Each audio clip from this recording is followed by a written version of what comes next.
estabelecida. Podia ser um judeu polonês, podia ser um judeu alemão, podia ser um judeu português, podia ser um judeu. E cada um desses, eles entrariam não como judeus. Agora eu estou entendendo, faz sentido. Eles entrariam como aquela nacionalidade. Tu está entendendo? Não, eles não viriam como eu sou judeu, até porque se ser judeu na Europa não te dava uma ideia de que nacionalidade você seria, porque os judeus viviam espalhados. Então, quando eu vinha para o Brasil, eu vinha na cota de alemães. Eu podia vir na cota de portugueses, na cota de... Então, essa foi a lei de cota de 34, que aí é uma coisa que a gente tem que saber, porque o resto aí realmente é muito específico. Certo? Eu fui pela Leilais, é o mar. Sim. Aí eu fui, aí ficou só do Brasil, aí ficou aqui do mar Mediterrâneo. Porque eu sabia que não podia ser isso aqui. Aí eu disse, vamos, isso aqui é a bandeira da União Europeia. Eu falei pro meu irmão, eu nunca ia saber que essa é a bandeira da União Europeia. E aqui está escrito o quê dentro da mala? Imigração. Imigração. Aqui é como se fosse o Mediterrâneo, então. E aqui é a União Europeia, né? Assim, ó. Apresenta a questão dos refugiados, sobretudo, que tentam chegar à Europa por meio do Mediterrâneo. Eu quando bati o olho nessa questão também, eu identifiquei isso aqui com a bandeira da União Europeia, com as 12 estrelas.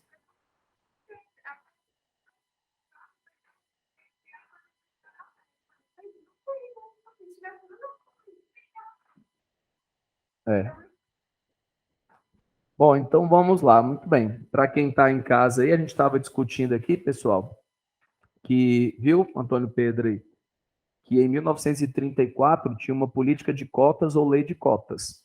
Como assim, lei de cotas de imigração ou política de cotas de imigração? 34 é o começo do... Ainda não é Estado Novo, né?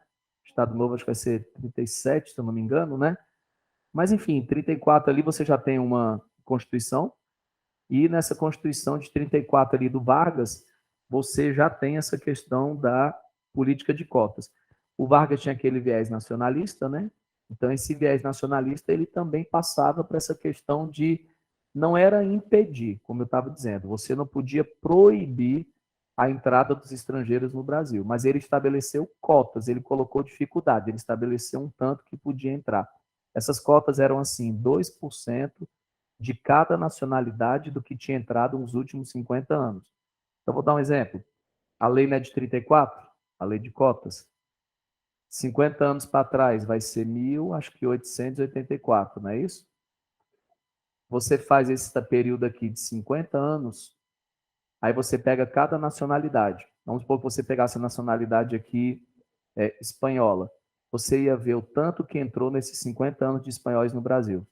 Vamos supor que entrou 10 mil nesse período de 50 anos. Aí você ia fazer 2% de 10 mil. Esse 2% de 10 mil é o que poderia entrar por ano de espanhóis no Brasil.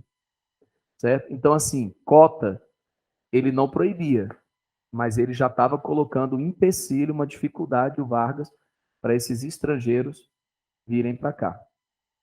Né? E assim, claro que dentro da ótica, havia nacionalidades que você tinha o pé mais atrás.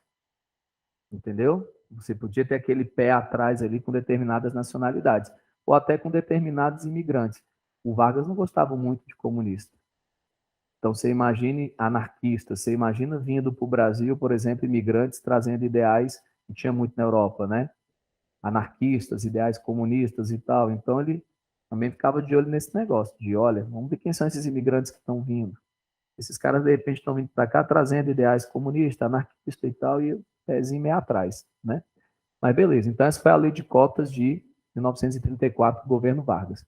Bom, para hoje, o que, que nós temos? Nós temos que iniciar um assunto que é um pouco extenso, mas também é um dos assuntos que mais cai em vestibular, que é o assunto indústria. Né? Dentro de indústria, o que é que a gente tem que trabalhar? Sistema, as revoluções industriais, as 4, primeira, segunda, terceira e a tal da 4.0 hoje, né, que está cada vez caindo mais, né, falando mais, acho que daqui a 3, 4, 5 anos vai estar em tudo que é vestibular. Essa indústria 4.0. Então, a gente vai dar uma pincelada nela também. Tem que falar sobre o sistema de produção, Taylorismo, Fordismo e toyotismo, o volvismo um pouco menos, mas a gente também aborda. Tem que trabalhar os tipos de industrialização, os tipos de indústria, fatores de localização, aí depois vem para o Brasil e a gente trabalha, aborda a questão da industrialização brasileira. Substituição de importações versus plataforma de exportação. Aí também tem a questão dos tigres asiáticos, tem a questão da localização industrial nos Estados Unidos, enfim. É um mundo, mas a gente vai tentar dar uma organização aqui. Então, para começar, olha como é fácil. A gente vai fazer um esqueminha e a gente vai ver aqui cada fase da Revolução Industrial. Então, primeira, segunda, a terceira mais para cá, e aqui a quarta. O que a gente vai fazer? A gente vai sempre partir do princípio do seguinte: qual foi o país ou os países, né, que se destacaram? A fonte de energia básica, bom dia, a fonte de energia básica e os ramos que se destacam, né? Quais são os tipos de indústria e tal, os ramos de maior destaque. Então, olha como é fácil. Primeira revolução, qual foi o país? Inglaterra. E a moleza, tranquilo. Vou fazer logo toda, a gente vai fazendo com as outras, tá? Aqui é a Inglaterra, qual foi a energia básica? Então, carvão mineral eram máquinas a vapor, né? Vamos botar aqui carvão mineral. A gama, mas eu peguei uma questão de história e não tinha falando carvão mineral, tinha o nome hulha. Por isso que eu vou anotar aqui também o nome hulha. Na verdade é porque hulha é um tipo de carvão específico, né? A gente viu que o carvão ele pode ser tufa, lignito, hulha e antracito, do pior para o melhor. Então, de novo, tufa, lignito, hulha e antracito.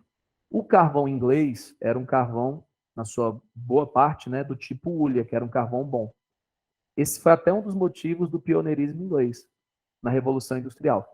O meu medo é porque tem questão de vestibular, de história, que fala assim: a Inglaterra foi pioneira porque tinha grandes reservas ulíferas. Não está errado, tá certo. O problema é que o aluno às vezes diz assim: cara, eu não sei o que é hulha, então vou botar falso. Se tivesse lá carvão mineral, ele saberia que era verdadeiro. Mas porque tinha o nome hulha e ele não sabia que hulha era um tipo de carvão, ele invalidou o item e perdeu a questão. Então, se tiver hulha na prova, marque verdadeiro. Se tiver reservas hulíferas, não tem problema, é sinônimo de carvão mineral. Ok? E qual foi a indústria símbolo, pessoal? A indústria têxtil. Então, isso aqui é só um basiquinho, só para a gente poder relembrar. Beleza. Lembrando que para a geografia interessa muito mais a terceira e a quarta. Mas em geografia no Enem cai muito mais a terceira.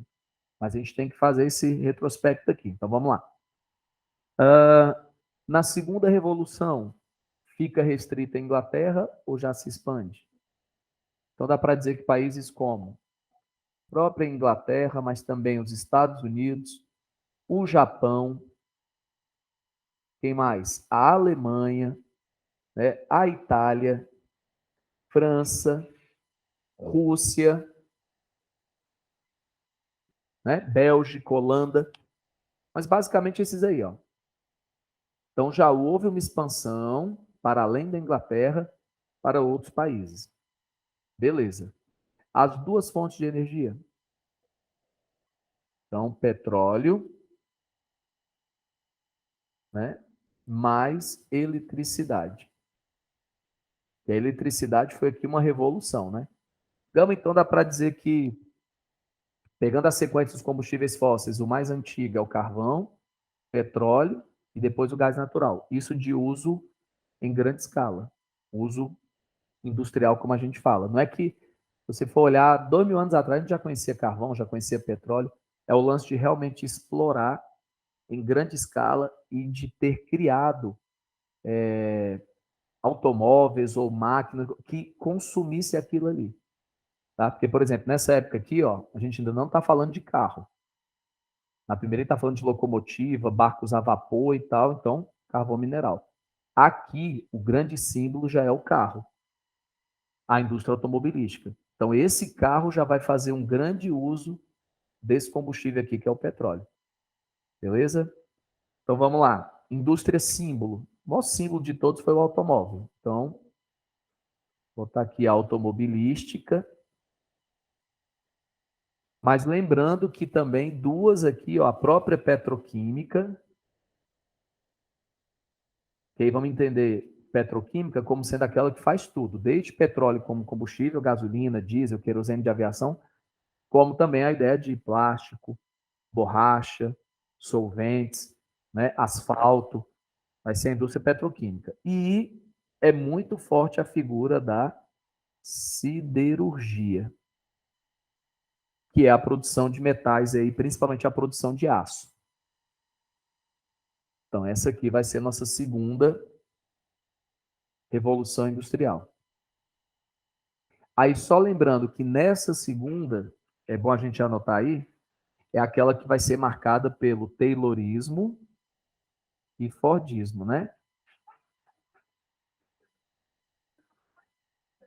E é assim, o Taylor veio primeiro, né? Nossa sequência é Taylorismo, Fordismo, Toyotismo.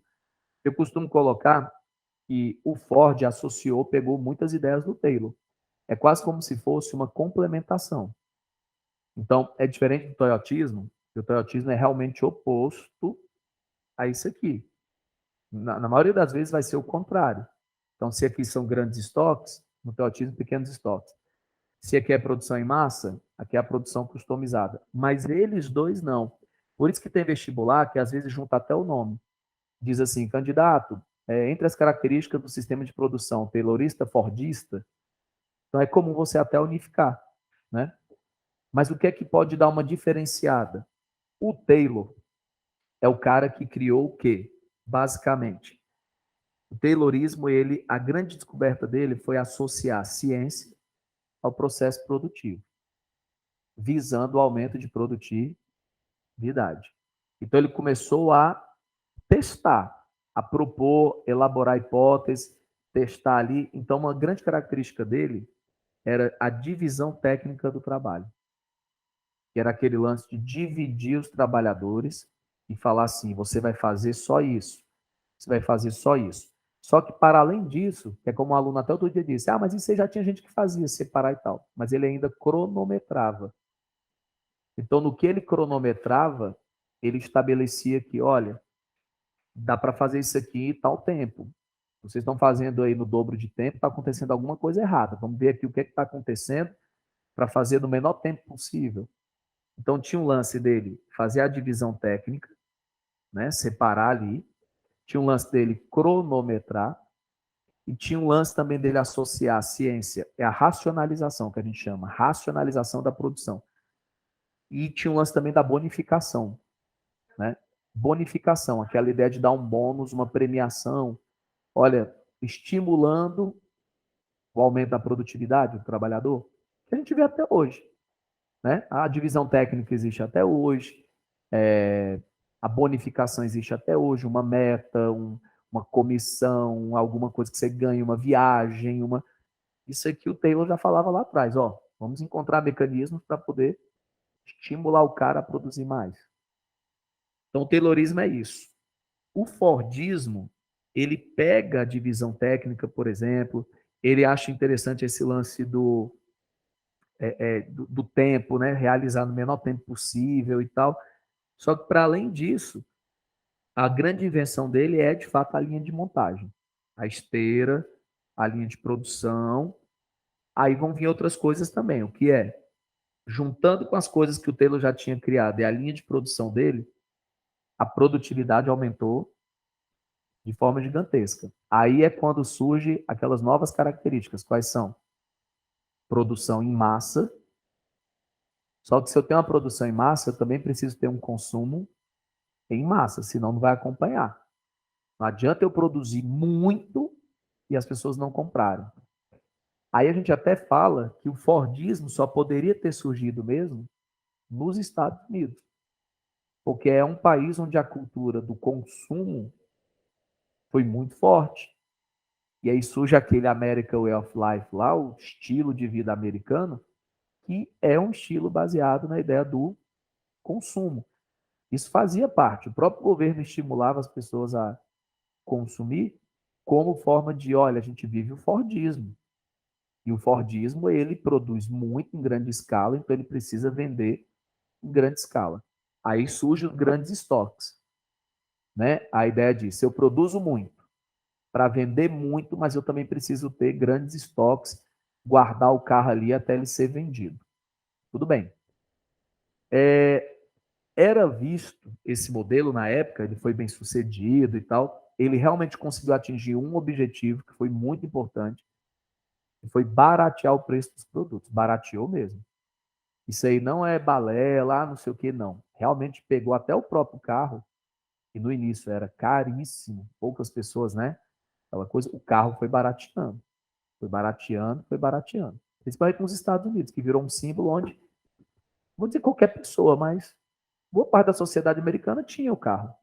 Né? Passou a ter o carro, não precisa ser classe média, rico, para ter um carro.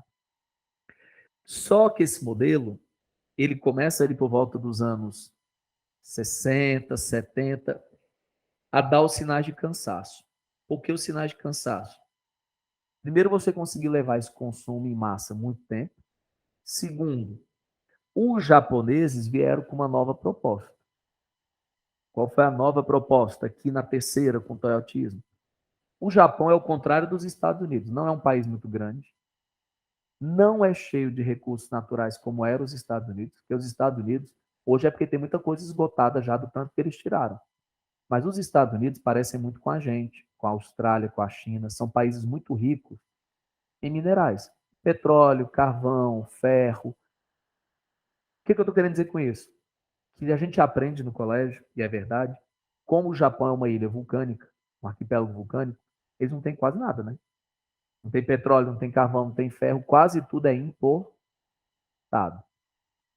Então, o que é que os japoneses disseram? Cara, eu não posso fazer como os americanos, que fazem 1 milhão de carros por dia e depois vão atrás de vender esse carro, não sabe nem se vão vender, aí o carro fica no estoque. Vocês sabem que cada carro no estoque, e o japonês tinha razão, é dinheiro, vou dizer até perdido, que depois pode até vender o carro, mas é dinheiro parado. Os japoneses olhavam para aquilo e falavam, como é que eu vou ficar com 1 milhão de carros parados?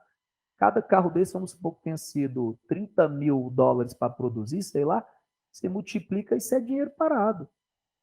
E eles disseram, e a gente nem pode fazer isso porque nós não somos Estados Unidos, nós não somos um país rico em minérios, em recursos naturais, nada. Né?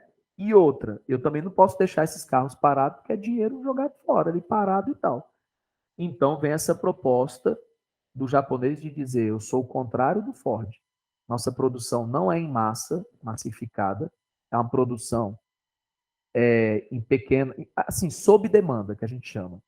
Né? É uma produção sob demanda. Primeiro você compra, depois que eu vou produzir o carro. É o sistema just in time, né, dos japoneses. Eles não têm grandes estoques, os estoques são muito reduzidos. Tem uma coisa que eu acho que os japoneses também pensaram mais correto que o Ford. O Ford tinha uma produção padronizada. Então, mesmo modelo de carro, da mesma cor, porque aquela ideia de se eu fizer o mesmo carro, o mesmo modelo, a mesma cor, aí que eu produzo mais, né? Mesmo. E os japoneses disseram, olha, mas as coisas estão mudando. Também foi a época que o toyotismo surgiu, sabe? O toyotismo, como ele é muito forte nos anos 70 em diante, ele já pega uma época que o marketing, a propaganda, as comunicações já estão acelerando. O que eu estou querendo dizer com isso? Que hoje é mais fácil as coisas mudarem rapidamente. A gente até na filosofia a gente brinca, né, que a tecnologia ela está encurtando as marcas de tempo, e está mesmo. O Mário Sérgio Cortella tem um vídeo dele dando uma entrevista, ele até brinca que ele fala assim, antigamente o que era uma geração? Era sempre os filhos dos pais. Então, por exemplo, eu mesmo, eu tenho 2 filhos, mas eu tenho um de 21 e tenho uma de 1 ano e meio. eles são, mesmo que eles tivessem só 10 anos de diferença, que também eu estiquei a baladeira, né? Quase 19 anos tem um para o outro. Mas se eles fossem, por exemplo, dois irmãos com a diferença de apenas 10 anos, antigamente eles iam ser da mesma geração. Hoje em dia não é. Hoje em dia, se você pegar um irmão, ele tiver 10 anos e o outro tiver 1 ano, eles muito provavelmente serão de gerações diferentes. Sendo que antigamente não, bastava ser filho dos pais. Se tinha diferença de 10 anos entre dois irmãos, eles eram de uma mesma geração. Então, é como o Cortella diz, a tecnologia ela está encurtando as marcas de tempo. Eu lembro quando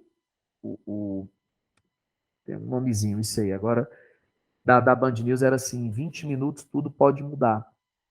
Agora é 1 segundo. Em 1 segundo tudo pode mudar. Cara, é assustador você pular de 20 minutos para 1 segundo. Como o slogan dela, os caras pensaram, poxa, Band News em 20 minutos, tudo pode mudar, até agora, olha, em 1 segundo, tudo pode mudar. Então é isso.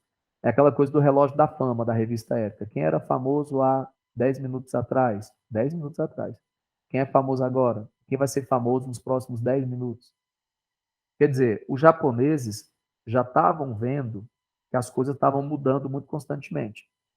Então, o que adiantava eu fazer 1 milhão de carros de uma cor se a tendência, o mercado muda muito rápido? Então, era melhor eu não ter estoque para não perder, porque vai que o mercado virava e falava assim, mas eu não quero carro preto, a gente quer carro branco. Aí, se tivesse uma outra empresa que não tivesse estoque do carro preto, fizesse o branco, ela ia ganhar o mercado. Mas se eles, japoneses, tivessem feito na onda do Ford 1 milhão de carros pretos, eles iam ter que vender os carros pretos, mas o mercado está querendo carro branco. Então, o que os japoneses disseram? É melhor a gente não ter muito estoque também, porque as coisas vão mudando tão rápido e a gente se adapta a isso. Por isso que a gente também vai dizer, na prova, que tem uma questão até da UES, que às vezes não vê o nome Fordismo. Vem um sinônimo de Fordismo, que é produção rígida. Isso.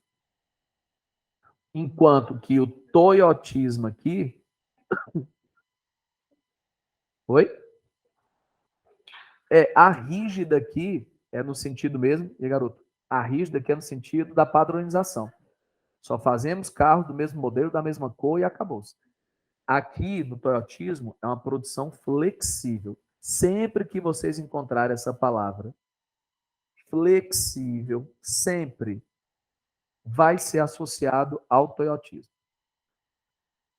O Enem tem, por exemplo, tem umas 3 questões que você mata só com essa palavra flexível. Então, tudo que tiver de rigidez é o Fordismo. Tudo que tiver de flexibilidade, flexível, pode ir atrás que é toyotismo. Então, quando eles falarem assim, a gente quer um trabalhador mais flexível, toyotismo. Um trabalhador que era mais especializado em fazer só uma coisa e tal, Fordismo. Um trabalhador que se adapta a várias situações, ele consegue trabalhar em qualquer lugar da fábrica, ele conhece o processo produtivo como um todo, ele toyotismo. Aqui, o cara era muito setorizado. Outra, até a rigidez na ideia de hierarquia. Como assim? O Fordismo, ele é tido como um sistema hierárquico muito forte. Onde, por exemplo, você operária, Joana, jamais ia ter acesso para falar, você nunca nem chegar na sala, nunca nem ia ver o presidente da empresa, um diretor, alguma coisa. A gente até brinca que os prédios da Ford, eles eram distantes da fábrica, assim. Tinha a fábrica da Ford aqui, aí aqui era o prédio da administração, porque eles não se misturavam. Era uma ideia muito de não se misturar. Operário é operário lá, fábrica, e a gente aqui é a galera que pensa, que, né, o CEO, o diretor, o presidente, a galera ali que vai. E aquele sistema de prédio mesmo vertical, onde cada andar, tipo a hierarquia, lá no topo a presidência, inalcançável para alguém conseguir falar com o Henry Ford ou com o filho dele depois que herdou, o neto. Os japoneses são completamente diferentes. É aquela ideia de flexibilidade até nesse sentido. É assim, os operários opinam. Eles escutam os operários. Eles qualificam os operários podem dizer, podem... Até o sistema de numa concessionária, o layout. Não é aquela coisa setorizada, separada por paredes e tal, não. Se você vai na New Land, é tudo aberto. Tudo aberto, a recepção é uma ilha, bem no meio do salão. Aquilo ali já é de propósito, é para que todo mundo veja o que todo mundo está fazendo, o que está acontecendo, porque todo mundo pode ajudar, todo mundo é. Isso aí para os japoneses que trouxeram. Então, isso aqui é o oposto disso aqui realmente. Tá? Mas esse aqui pegou muita coisa disso aqui e até juntou. Então, a gente vai ver isso aqui depois, anotando e tal, tudo bonitinho, mas fica a dica aí para vocês. Então, produção flexível ou minto. Até pode vir na prova com o nome, viu? Pós-Fordismo. Então, eu estou lá no Enem, alguém fala a produção pós-fordista, quando ele falar produção pós-fordista, é ativo. Quando ele falar a produção flexível, artista. A produção rígida, fordista. Ok? Beleza. Aí vamos lá. Terceira revolução. Quem são os países? Eu digo que eles são praticamente os mesmos aqui. Mas eu digo mesmo para vocês, a Rússia aqui, ela perdeu muito espaço. Tá? Então, vou até meio que dar uma cortada aqui na Rússia. Mas Inglaterra continua forte, os Estados Unidos muito forte na terceira, o Japão, a Alemanha, a Itália, a Rússia muito decadente. Posso até dizer para vocês que a Coreia do Sul acabou entrando nesse grupo aqui. Então, ó, na segunda ninguém nem falava direito em Coreia do Sul, certo? Falava em Rússia, mas já na terceira a Coreia do Sul vem muito forte. Desculpa aí. Aí uma coisa que é importante aqui para a gente. Nessa terceira, lembrar que ela pode ter outro nome na prova, né? Isso. Aqui é aquela famosa revolução técnico-científica. Isso.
Show.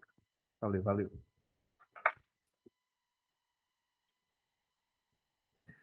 Então vamos. Então, olha só, o que a gente estava falando aqui, né? Essa terceira ela vai receber o nome também de técnico-científico, aí você usou uma expressão. Qual foi ali ele? Informacional? Técnico-científico informacional. É até bom a gente lembrar que o Milton Santos, que é super citado em vestibulares, o geógrafo, né? Ele falava em alguns meios, né? Então ele falava, ó, lá atrás tinha o meio natural, aí com a Revolução Industrial veio o meio técnico-científico, mas com essa terceira veio o meio técnico-científico e informacional. E é interessante a evolução do capitalismo, né? O capitalismo lá atrás, ele é um capitalismo comercial, que é aqui antes, ó, antes da indústria, né? Por causa da expansão marítima, mercantilismo, né? Grandes navegações, é o capitalismo comercial. Aqui a gente entra no capitalismo que industrial. Só que o capitalismo aqui ele vai evoluindo, entre aspas, essa evolução para um capitalismo financeiro e aqui a gente já fala muito em capitalismo informacional. Como assim?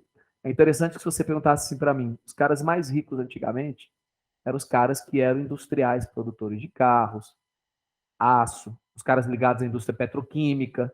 Quando você falava assim, rapaz, um cara rico. Ah, cara, um cara rico são aqueles caras que tem dono da Shell, acionistas, não sei o quê, da Texaco, da Chevron, aí tal. Quando chegou aqui, os caras ricos eram os donos de bancos. O sistema bancário passou a ser muito forte. Mas hoje, quando você fala para mim assim, quem são os caras ricos? São os caras como o Mark Zuckerberg. São os caras que trabalham com essa coisa da informação, do informacional. Eu sempre gosto de lembrar que o Zuckerberg foi o primeiro bilionário do planeta antes dos 30 anos de idade. Ninguém tinha se tornado bilionário do mundo antes de 30 anos. E ele conseguiu. E o grande lance dele é a informação. Ele, na verdade, não produz nada, né? A Instagram, Facebook, a gente que produz, a gente que trabalha para ele, somos todos empregados dele, né? Não ganhamos nada, nem um salário. Então é uma jogada extraordinária, porque ele sequer precisa produzir conteúdo. E genial, e o cara virou o primeiro bilionário. Então, se liga nessa sequência do capitalismo: comercial, industrial, financeiro, informacional. E essa sequência do Milton Santos, do meio natural, meio técnico-científico, até chegar nesse meio técnico-científico informacional, né? Aí vamos lá. Energias aqui são alternativas. Então aqui a gente coloca energias alternativas.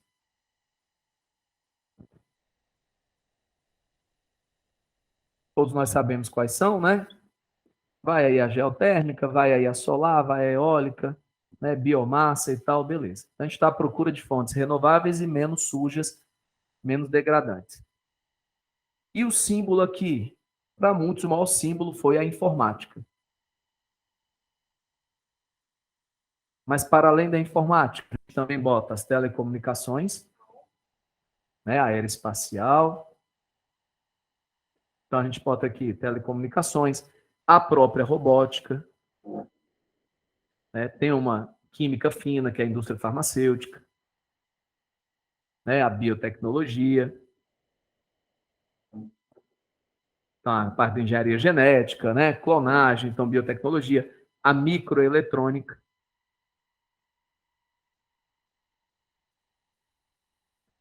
né? E alguns outros aí. Então, beleza. Tem uma palavra que a gente gosta de usar muito, que é quando surgem também, se fortalecem os tecnopolos, tá? Então, Vale do Silício, MIT, aqui no Brasil, o que, que a gente chega mais perto disso? Campinas, São José dos Campos, que mais lá em São Paulo? São Carlos, a própria USP na capital. Gama São Paulo concentra, né? Se fala em tecnologia, smart city, cidades inteligentes. Não. Manaus cara, eu sempre até digo, Manaus é somente. Manaus é só um polo de montagem de peça para fazer TV, antigamente videocassete. A mão de obra é baratíssima, não precisa nem ser muito qualificada. Lá é só um local com redução de impostos, onde a galera monta, é um legozinho. Lá não é produtor de tecnologia, lá não é um tecnopolo. Então, o fato de lá ter essas indústrias de montadoras, né?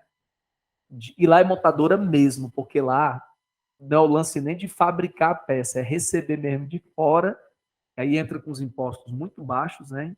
De importação e tal. Aí você só faz encaixar, montar. Então, a mão de obra geralmente barata. Muitas fábricas têm muitas mulheres, porque a mão de obra é mais barata ainda. Então, passa uma ideia às vezes errada, que é um tecnopolo, porque lá, celular, smartphone, videogame, televisor, né? Tudo é lá. E o cara, peguei uma TV 8K, não sei o que, produzido. Tem sempre aquele passarinho, né? Produzido na Zona Franca de Manaus. Aí conheça a Amazônia, o sloganzinho, toda TV que você compra vem lá, né? Então, venha visitar a Amazônia e tal. Aí você diz, um tecnopolo, porque nada. Tecnopolo mesmo no Brasil, no geral, São Paulo. Né? Mas, por exemplo, Curitiba é uma cidade também, uma smart city, é uma cidade inteligente, também respira muita tecnologia. Blumenau, Gravataí, perto de Porto Alegre. também. Cara, é mais no Centro-Sul. Mais no Centro-Sul. Certo? Aqui no Nordeste ainda é um pouco... Está engatinhando essa questão de tecnopolo, essa questão da tecnologia e tal. Mas é isso. Aí vamos lá. E quem é a quarta revolução industrial? Ou, como eles chamam aí, de indústria 4.0. É interessante que vocês vão ver esse termo, agropecuária 4.0, educação 4.0, e eu vi agora recente saúde 4.0. Todo mundo está botando esse 4.0 depois. Então, geralmente é saúde 4.0, educação 4.0, agropecuária 4.0, indústria 4.0. Rafael, quando tem esse 4.0, é o quê? É só para dizer que naquela tua área ali, seja saúde, educação, agropecuária, a gente vai estar fortemente pautado vou até pular aqui os países, a gente vai estar pautado aqui pela inteligência artificial.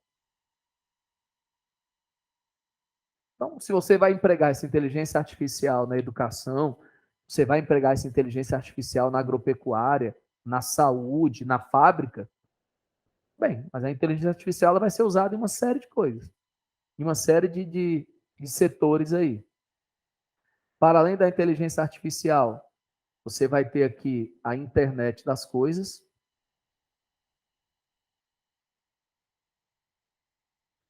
né?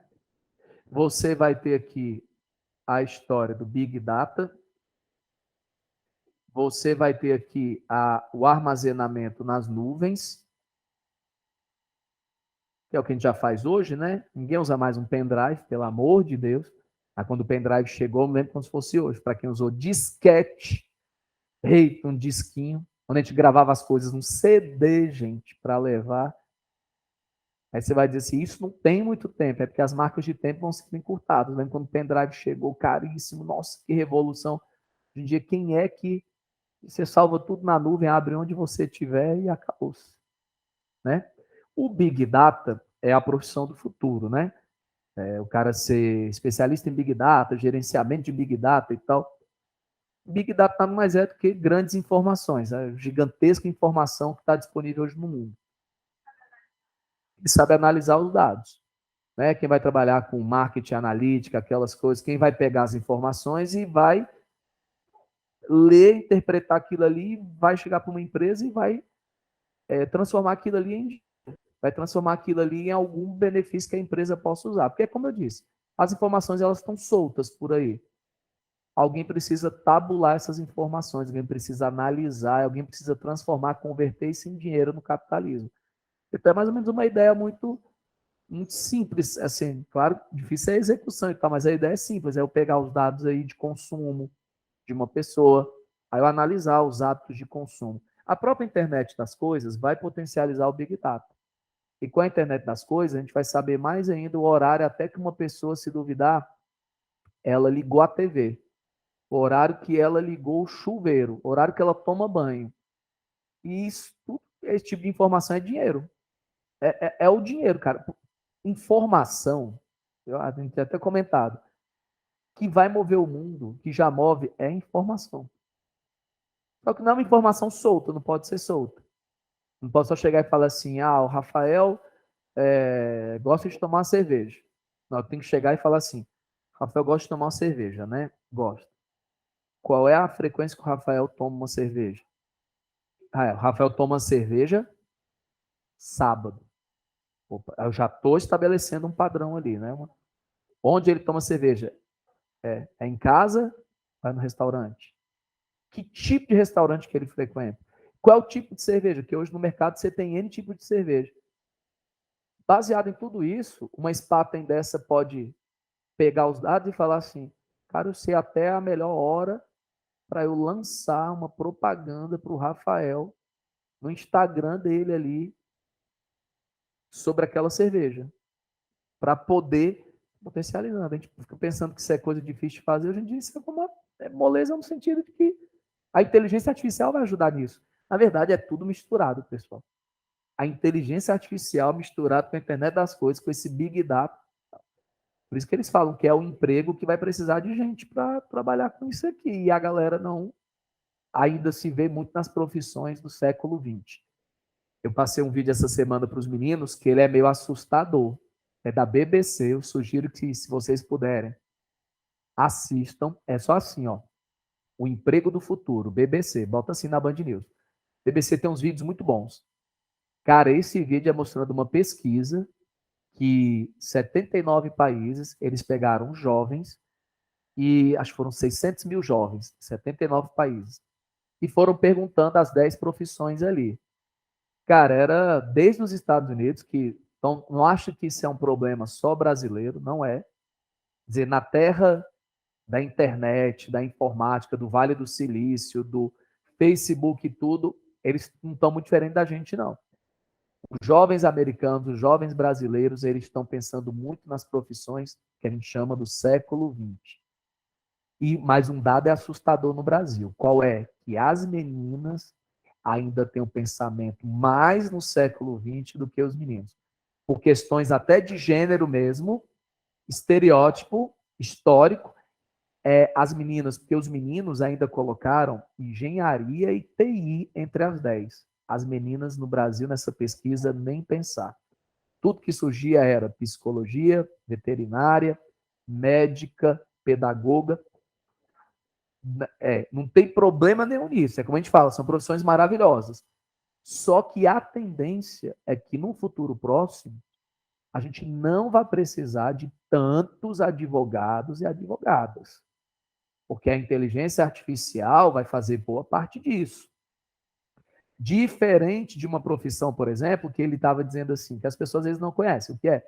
O cara é desenvolvedor de software, o cara trabalha com sistemas e mídias digitais, o cara trabalha ali com Big Data, não sei o que, especialista em Big Data. Mas, é como ela disse, é uma falta de conhecimento também. Como é que eu posso falar de alguma coisa que eu não conheço? E como ela estava dizendo na pesquisa, né, uma intuição deles na pesquisa é que os nossos pais e avós são nossa referência, e eles não são isso. Eles são médicos, professores, advogados, odontólogos, veterinários, né? E aí ela dizendo, fica complicado porque você não tem ainda na família uma pessoa que... E ela dizendo que vai ser mais difícil você substituir um técnico desenvolvedor em soluções ambientais. É uma profissão do futuro, mas é um futuro que já é um presente, entendeu? Não é um futuro também de achar que isso ainda vai acontecer. Então é assustador, porque essa indústria 4.0, a palavra de ordem dela é automação.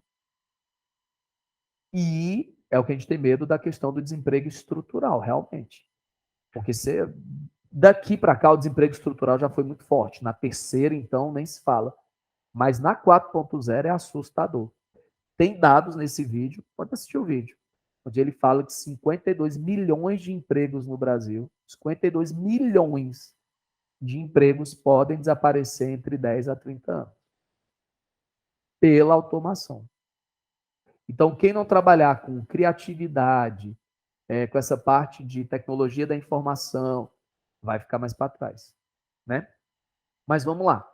Aí tem outras coisas aqui também, né? Aqui vai entrar a impressão 3D. Aqui vão entrar também os xenotransplantes. Eu não sei se é xenotransplantes ou se tem transplantes. Ou se tem uma coisa. Aquele que a gente viu recentemente nos Estados Unidos, que pegaram de um porco. De um porco. Não, e deu errado assim, já foi um avanço. Não, já foi um avanço para a ciência e tal. E também a ideia de você poder construir órgãos artificiais. Então, tanto vai ser a ideia de você pegar órgãos de animais para transplantar para o ser humano, como essa ideia também, de repente, você fabricar órgãos. E outra, vai ter uma interação muito forte entre máquina, sistemas e ser humano. Como assim? Já existe, mas, por exemplo, cada vez mais você vai poder ter braço mecânico, um óculos, alguma coisa que interaja com o seu cérebro.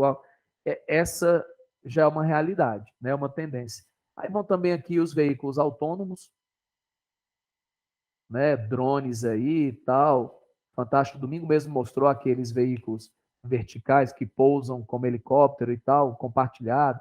Mas fala na Inglaterra que uma corrida vai ser 100 libras, não vai ser algo do outro mundo, que as pessoas vão já já usar no dia a dia. A Inglaterra já está se preparando para essa história mesmo, realmente de usar carros que voam, entre aspas. A gente achava que era algo muito distante da gente. Só para vocês terem uma ideia, a Embraer, a nossa Embraer, ela desenvolve o carro e ela lançou ações recentemente na bolsa lá dos Estados Unidos. Ela abriu capital relacionado a essa pesquisa, esse desenvolvimento desse carro. Então, a Embraer, fabricante de aviões brasileira, mundialmente conhecida, ela não quer ficar para trás, ela já está participando do protótipo de desenvolvimento desse veículo, certo? Então, assim, não é algo que vocês estão pensando, nossa, será que, é como ele disse, não é assim, será que vai acontecer? É como ele disse, é assim, só resta saber quando irá acontecer. Esse carro aéreo, não. É porque também a gente mora no Brasil, e eu sempre brinco, a gente mora no Brasil, a essa distância ela é maior para a gente. A gente mora no Ceará, essa distância é maior ainda. Se a gente mora em Campinas, estuda na Unicamp ali, já é menos. Que é o Vale do Silício, abre aspas, brasileiro. Se o cara está no Vale do Silício, ele já enxerga isso. Né? E uma coisa que é interessante, por incrível que pareça, quais são os países que estão à frente disso? Gente, o país hoje número 1 do mundo, que é aquele que reúne as melhores condições assim de qualificação de mão de obra, eficiência de mão de obra, pesquisa, condições para você instalar, pesquisar, por incrível que pareça. Eu acho incrível assim, porque a gente vai fugir agora daquilo ali. Rapaz, um país hoje referência mundial se chama Suíça. Incrível, né? Aí outros países que vão bem nisso aqui, Finlândia, certo? Noruega, Dinamarca, Holanda, Israel, a Bélgica nem tanto. Mas é a pesquisa. Israel é tecnologia pura. Pesquisa. O interessante que eu acho deles é que eles fogem àquela ideia, não são países grandes, cheios de recursos, que hoje não importa mais você ter muito recurso. Eu sei que os recursos eles são importantes ainda. Você ter petróleo, você ter carvão, você ter... Você vai ser mero exportador de commodity. O que vai dar dinheiro no mundo é pesquisa, é desenvolvimento, é inovação, é solução. Cara, se vocês forem ver pesquisas que tem na Suíça e na Holanda, na área médica, vocês vão ficar assustados. Pesquisas na área médica, na área de saúde. E você não dava nada por esses países. Agora, todos eles têm uma coisa em comum. Absolutamente todos eles. Tá? Ah, e um país aqui que a gente nem colocou, que é Singapura. Todos eles. Singapura é só uma cidade. O país todo. Mas você não precisa ter muito espaço para pesquisar. Você não precisa ter muitos recursos naturais para pesquisar. Pesquisa é outra coisa. Pesquisa é dinheiro, é investimento, é criar um ambiente favorável para a pesquisa, é incentivar a ciência no país. Você já vê que o Brasil, por exemplo, tende a ficar para trás.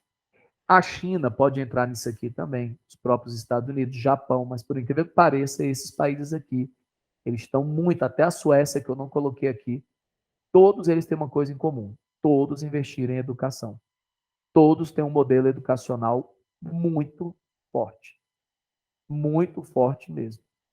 Eu acho que uma das coisas que a gente fala que é um grande símbolo da Finlândia se chama Nokia, a empresa Nokia, né? A Nokia finlandesa é incrível, é um orgulho para eles. Porque o que era a Finlândia há 60 anos atrás? Nada. Nada. Mas eles resolveram fazer o que a gente chama de uma revolução na educação. Eles revolucionaram o sistema educacional deles, a educação básica. E com isso eles conseguiram gerar. E tá aí. Cara, é porque eu acho que não é apenas assim copiar, né? Porque às vezes um modelo dá certo num país e não necessariamente dá certo no outro. O que você tem que copiar é a coisa macro. Como assim a coisa macro? Você vai ter que investir em educação. Você vai ter que investir em inovação, em pesquisa e desenvolvimento, sabe? Mas como você vai fazer isso, aí cada país tem que procurar o seu modelo. Por exemplo, não acho que a educação, por exemplo, da Finlândia, ela é muito parecida com a educação de um país como a China. Às vezes o método é mais rígido, às vezes você prioriza o ensino de determinada matéria, matemática, às vezes aquela coisa puxada. Mas, assim, todos eles têm a ideia do apreço pela pesquisa, pela educação. Todos eles. Eles sabem que não vão conseguir agregar valor ao que eles produzem e tal, virar grande desenvolvedor de pesquisa, se não tiver uma educação, universidade, tecnopolo, não adianta. Então, essa é a indústria 4.0. Esse termo ele surge, gente, por volta de 2012, 13, mais ou menos, na Alemanha. A Alemanha também é um país muito forte nessa indústria 4.0. Na feira de Hannover, que é uma feira que respira tecnologia. Tá? Isso também tem a ver com mudança de mentalidade. Tem que mudar a mentalidade das pessoas, dos jovens, os cursos nas universidades. Certo? Você vai ter que ter uma adaptação muito grande. E assim, tem que ter um apreço, assim, uma valorização política, vontade política. É toda uma questão. É, o que eu chamo de valorização? A gente precisa, por exemplo, tem muita faculdade, universidade por aí, que os cursos ainda são os cursos tradicionais. Não tem tanta coisa da pesquisa, da extensão, né? É por isso que a gente fala assim, tem muita faculdade que é sala de aula, carteira, professor e tal, mas a pública ela ainda tem muita extensão, pesquisa, embora pois ainda tem laboratórios, tem aquela coisa toda, né? E você tem que melhorar isso. Tem que realmente ter universidades. Você tem que ter ambientes que possam promover essa coisa da pesquisa mesmo.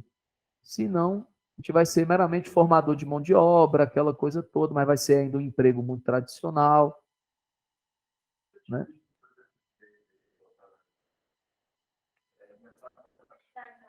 Ah, sim. Vamos ver o que é que isso aí vai dar, né?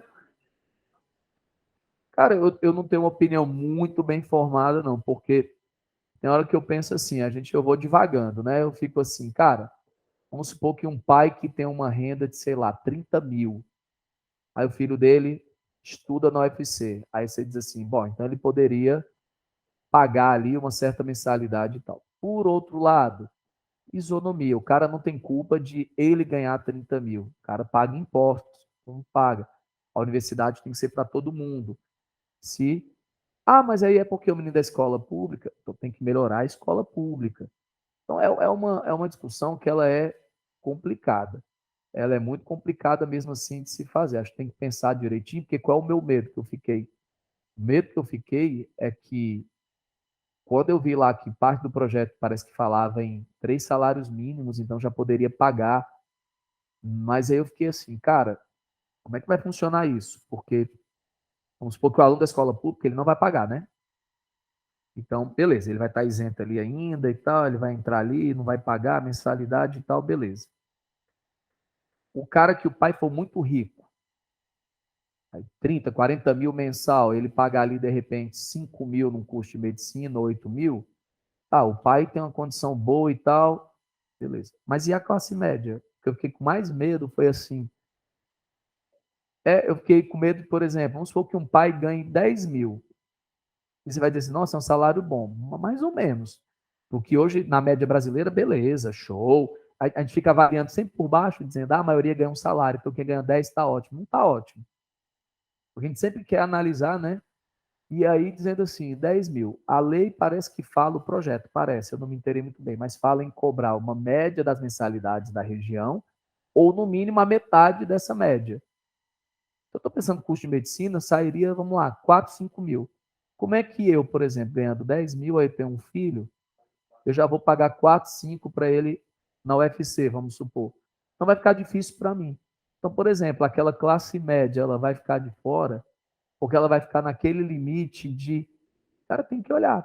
Porque se for assim, pode ser que aquele sonho da medicina para um garoto de classe média ali, alguma coisa, seja inviável, porque aquele ali da escola pública vai estar respaldado, aquele muito rico talvez pague porque tem condição de pagar, mas e aquele outro que está ali no meio, que antes ele conseguiria entrar na universidade pública sem pagar, e agora?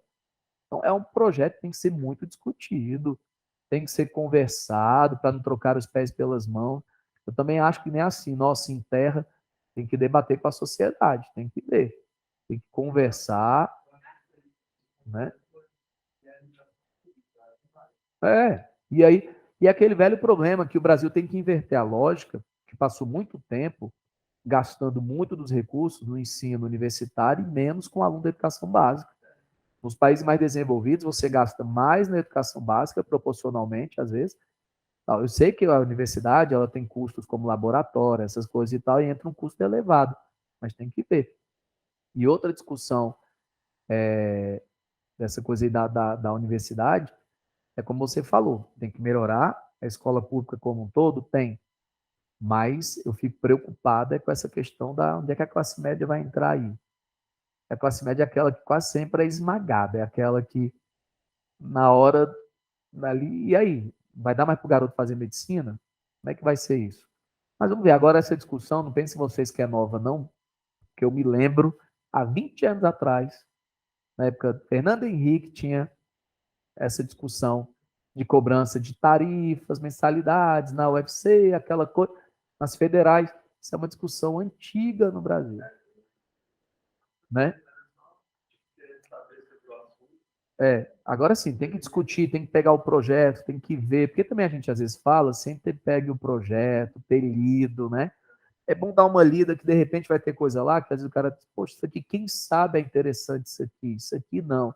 Apesar que sempre vai ser uma subjetividade, você vai ter opiniões diferentes. É bom ver o que é que os especialistas da área, tal, é ver o que é que os países que se desenvolveram fizeram. Você tem que tentar ver ali. Também acho que não é assim, vamos enterrar, mas tem que ser muito debatido. É, é isso que eu tenho medo, né? Tenho medo de ver quem é que vai pagar isso aí. Quem é que vai ser mais quem vai se onerar com isso aí. Pois é, meu medo, né? Não sei se seria, mas pelo que eu vi ali, fiquei com esse medo. Mas temos que ver o projeto, temos que ver tudo. É esperar. Oi, faço na hora, cadê? Vamos lá. 5 questõezinhas aqui. Deixa eu pegar aqui. São as 5 primeiras? Então vamos lá. A primeira aqui da Unifor 2017 diz assim: a Revolução Industrial explodiu, indagou Eric Hobsbawm na Era das Revoluções, ao refletir em meados de 1780 sobre os desdobramentos que a mesma traria ao mundo daquele momento em diante. Muitas décadas passaram, com reflexões sobre as diversas facetas. Parará. O Baum afirma que vivemos tempos líquidos, né? A história da modernidade líquida, de laços sociais frágeis, um fenômeno que, segundo o autor, caracteriza a vida das metrópoles globalizadas. Ok. Dado o contexto, indica a alternativa correta sobre globalização. Vamos ver a letra A. São processos complexos e multifacetados, ok? Que operam simultaneamente em diversos campos, desde o cultural, econômico, político, ambiental e da interconectividade global. Eu não vi nada errado aqui nessa. São processos complexos, multifacetados, a globalização, que simultaneamente atingem vários campos como cultura, economia, política, meio ambiente e também uma interconectividade global. Vamos ver a B. São processos complexos que sugerem um mundo em movimento, intensificados na década de 70, que propiciam a sensação de um mundo menor em algumas partes do continente.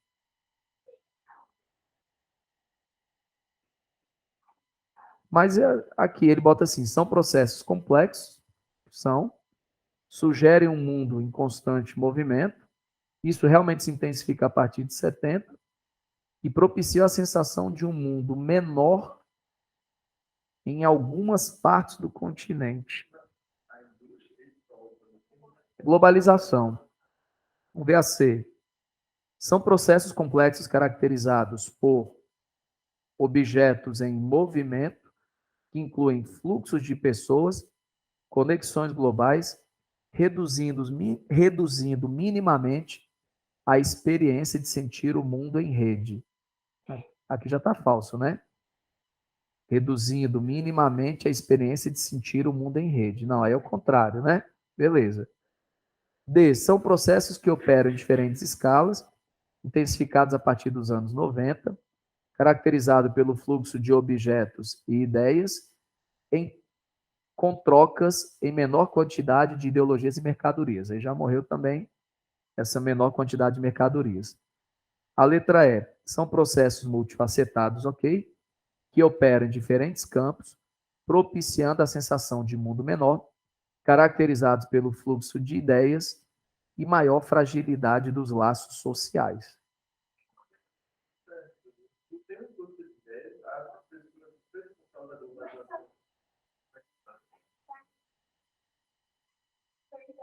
Pois é, o grande problema é esse. O que ele bota como gabarito? Dá uma olhadinha aqui. Porque ele deixa. É porque você está indo pela ideia do texto do Bauman, né? Você está indo pela ideia do Bauman. Ó. Eu não, lendo a A, eu não vejo nada errado. Como eu falei para vocês, o problema dessa são multifacetados. Ok, isso também tem na A. Opera em diferentes campos. Isso também está na A. Trazem a sensação de um mundo menor. Em parte, sim. É aquilo que a gente fala, né? Um mundo menor da história da conectividade, da coisa e tal, como se não está errado. Caracterizados pelo fluxo de ideias. O fluxo de ideias não deixa. E maior fragilidade dos laços sociais. Partindo da ideia do Bauman, do texto e tal. É assim, a AA, ela é completona, né? Ela é aquela ideia de globalização no sentido amplo. É como se a E fosse muito também da ideia do Bauman, mas que não quer dizer que a ideia dele seja uma ideia que reflita o que... Porque, na verdade, ele faz até uma crítica à própria globalização. Tu tá entendendo? Ele faz uma crítica à globalização. Quando ele, inclusive, diz assim, laços frágeis, um fenômeno que, segundo o autor, quem é o autor? Bauman, caracteriza a vida em metrópoles globalizadas. Então, o próprio Bauman, ele faz uma crítica a essa globalização nesse sentido. Então, eu concordo assim com você, não está errado, mas é a visão muito pessoal do Bauman. A é aquela visão muito, que acho que ninguém discorda. Você pode até criticar a globalização, mas ninguém discorda que a globalização ela é multifacetada, ela é complexa, e ela atinge vários campos que vão da cultura, da economia, mundo político, ambiental, e que existe uma grande interconectividade. Você pode até ser contra essa coisa de eu estar no celular todo o tempo conectado, mas isso é um fato. Você não muda esse fato. As pessoas estão cada vez mais interconectadas. Então, eu achei a A, quando eu li, assim, é uma visão geral. A diz assim, são processos complexos da globalização, né, e multifacetados, que operam ao mesmo tempo, simultaneamente, em diversos campos. Aí ele bota cultural, que tem a globalização cultural, econômica, política, ambiental, etc. E também gera a interconectividade global. O que eu fiquei muito assim foi com a B, que ele diz, são processos complexos e sugerem um mundo em movimento, intensificado a partir dos anos 70, eu não vejo nada errado nisso, que propiciam a sensação de um mundo menor em algumas partes do continente. Mas o pior é que a globalização, uma das críticas que a gente faz, mas aí já do lado da crítica, é que nem todas as regiões participam do processo da mesma forma, e nem todas as pessoas participam da mesma forma. Então não dá para dizer que, por exemplo, aquele carinha que vive lá no meio da floresta amazônica, na área rural, que não tem internet, que ele tem essa sensação de mundo menor. Como a gente teria, né? Nossa, a Europa está bem aí agora, a sensação que a gente tem é essa, né? Que o Museu do Louvre está bem aí, porque a gente entra agora, faz um tour lá 3D e tal. Assim, eu acho a mais completa. Achei que... Mas, enfim. Aí, vamos lá. Aí tem uma aqui do Taylorismo, né? Não, peraí, já estou pulando aqui. Ah, é porque começa na 3. Sim. Então, já pula para essa. Logo versando aqui, ó, que fala sobre fase da Revolução Industrial, aí diz, em meados do século XVIII ocorreu na Europa, mais especificamente na Inglaterra, um conjunto de transformações, parará. Analise as afirmações sobre a primeira Revolução Industrial. VA1. A primeira revolução caracterizou-se por ser um processo social mais técnico do que propriamente científico, do qual as oficinas e a praticidade das invenções foram determinantes. VA2. As transformações sociais foram significativas com a evolução da burguesia e de uma classe operária, e desde o início das mudanças participou dos frutos do crescimento, da produção e da renda. E a classe operária. Ele fala assim, desde o início participou dos frutos do crescimento, da produção e da renda. Pouco provável aqui, né?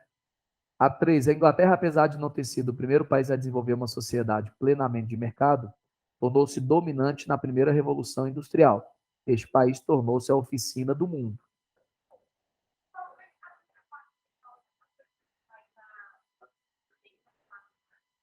De mercado, que não necessariamente precisa ser industrial, né? Aí, que é que a gente bota como primeiro? Mas acho que próprio Portugal e Espanha, será que já não tinham anteriormente desenvolvido uma sociedade de mercado? Até do pioneirismo deles, do capitalismo comercial deles, a expansão marítima, aquela coisa.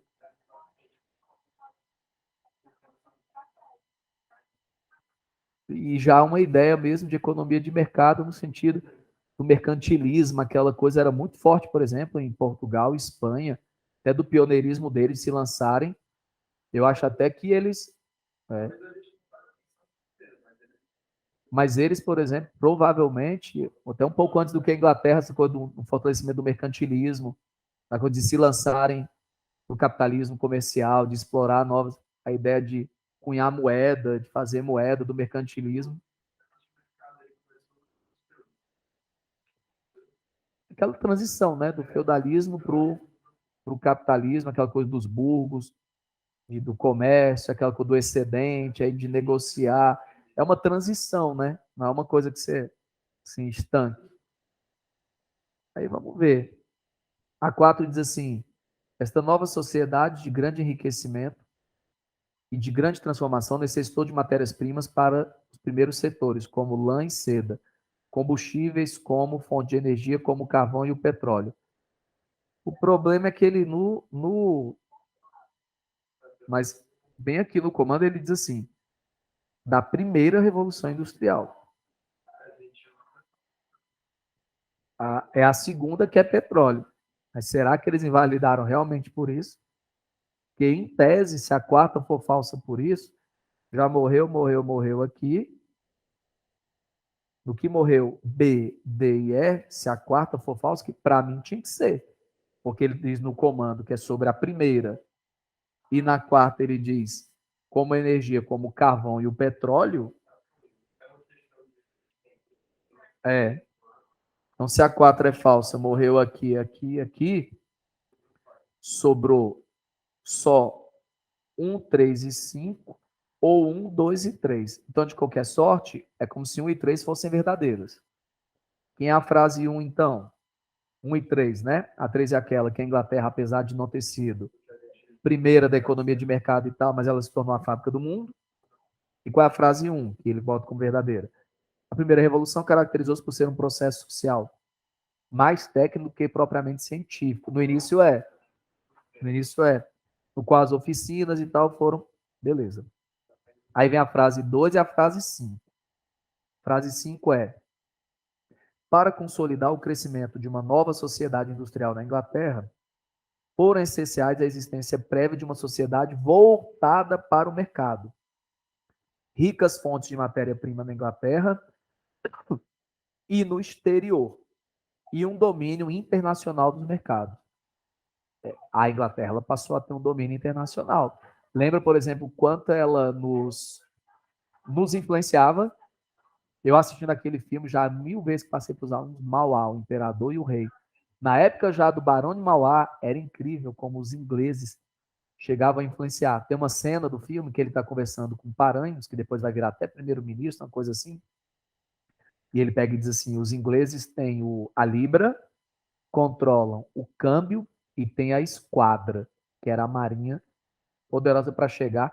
Sei que eles influenciavam tanta gente que todo momento ali no filme Barão de Mauá, como 1850, já tem a lei Eusébio de Queiroz, que proibiu o tráfico negreiro, você lembra que os ingleses afundavam os nossos navios trazendo escravos porque eles não queriam, não é porque eles eram bons, é porque não vai combinar a sociedade de mercado nossa, né, a comprar produtos deles, tendo escravizado aqui. Então, eu, a pé da letra, a 2 era aquela que, como se todo mundo foi beneficiado desde o início.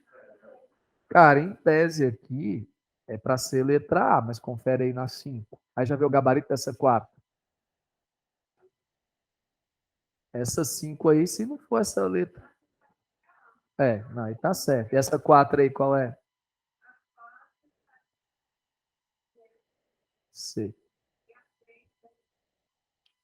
Ah, então a 3 é aquela já da coisa, ó. Ah, não, 3 é A. É, então a 5 é A mesmo, né? É, não, tinha que ser a A porque. Não.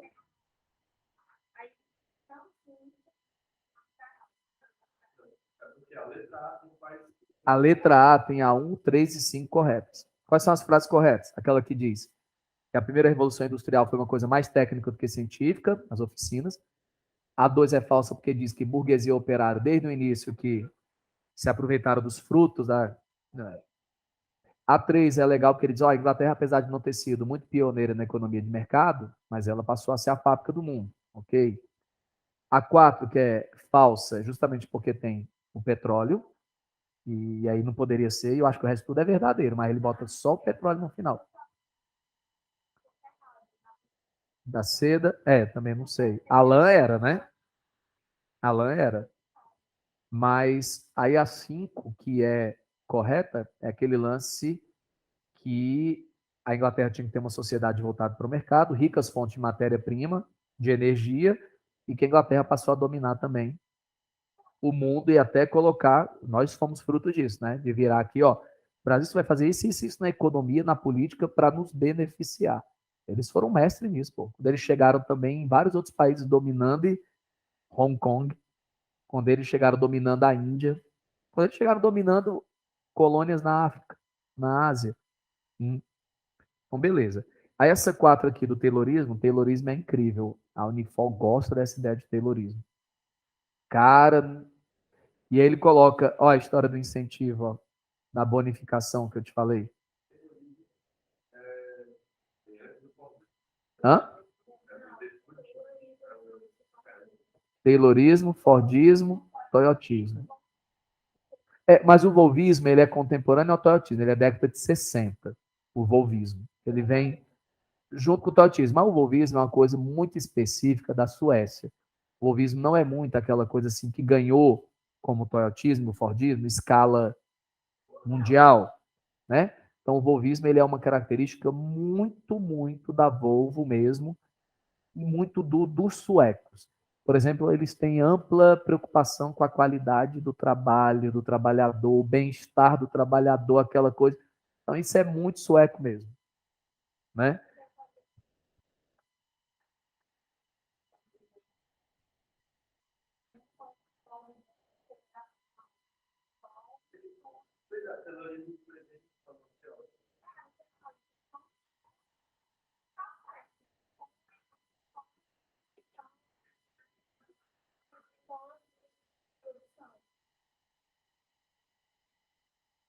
É. Aqui o interessante é que ele quer a falsa do Taylorismo.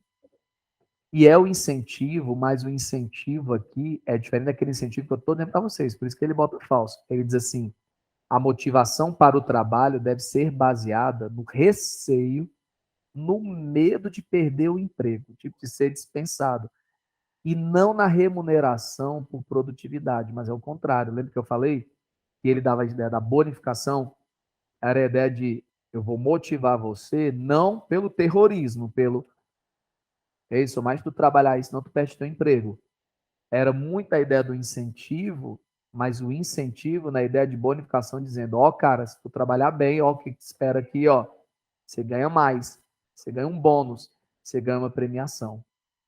Por isso tem que interpretar, porque quando ele bota aqui, ó, incentiva, aí você diz, ah, tá correto, não vou marcar não. Mas, ó, a motivação para o trabalho deve ser baseada no receio, no medo deles serem dispensados, e não na remuneração por produtividade, que é o contrário. É a bonificação, aquela ideia de trabalhou mais, ganha mais. Vai ter um bônus, vai ter uma premiação. Certo? Eu achei essa questão aqui bem difícil. Na época que ela caiu, essa do Taylorismo aqui é para poucos, porque todas parecem fazer sentido, é para marcar a falsa, exceto aqui, ó. Então, essa é bem complicadinha. Ok? Mas essa aqui estava fácil. Essa. E essa aqui é aquele negócio. A A, mas também continua nessa B aí, achando que a B não fica uma coisa tão amarrada, né? Nessa B de bola. Mas a A é mais, ela é abrangente, ela é completinha, ela é o que é a globalização. Deixa eu ver aqui. Cadê? Taylorismo. Que eu acho que essa aqui já é a C, não sei se é racionalizar, vamos ver aqui. Com a administração do Taylor, parará, tendo em mente qual a meta do sistema do Taylor. Estudar o comportamento dos trabalhadores para desenvolver técnicas eficazes e seguras de trabalho e produção. B. Aprender sobre como os trabalhadores reagiam ao trabalho moderno para ensiná-los a trabalhar com mais eficiência. C. Racionalizar o processo produtivo para obter lucro com eficiência, sem gastos desnecessários para a fábrica. Explorar radicalmente os trabalhadores para que trabalhassem até morrer de exaustão, sem maiores preocupações. Incentivar o valor do trabalho aos trabalhadores para, deve ter alguma coisa errada aqui, mostrar os caminhos da meritocracia para toda a sociedade. Desenvolver técnicas. Veja aí o gabarito. Não é Taylorismo, Toyotismo não. Taylorismo.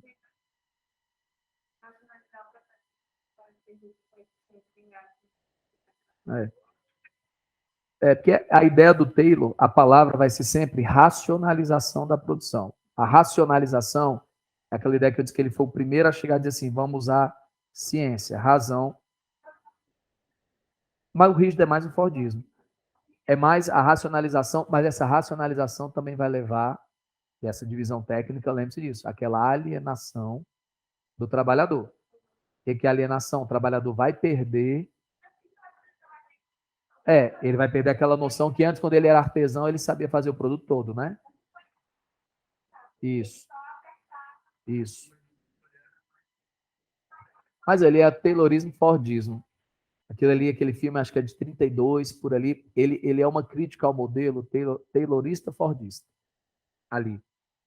Aqui eu acho correto, ó, racionalizar o processo produtivo para obter lucro com eficiência, sem gasto necessário para a fábrica. Esse que diz assim, o trabalhador vai morrer de exaustão. Tal. A E diz, incentivar os trabalhadores para mostrar a meritocracia para toda a sociedade. Não, acho que nem toyotismo, acho que isso aí não entra em nenhum desses. Aí a letra A, estudar o comportamento dos trabalhadores para desenvolver técnicas eficazes e seguras de trabalho e produção.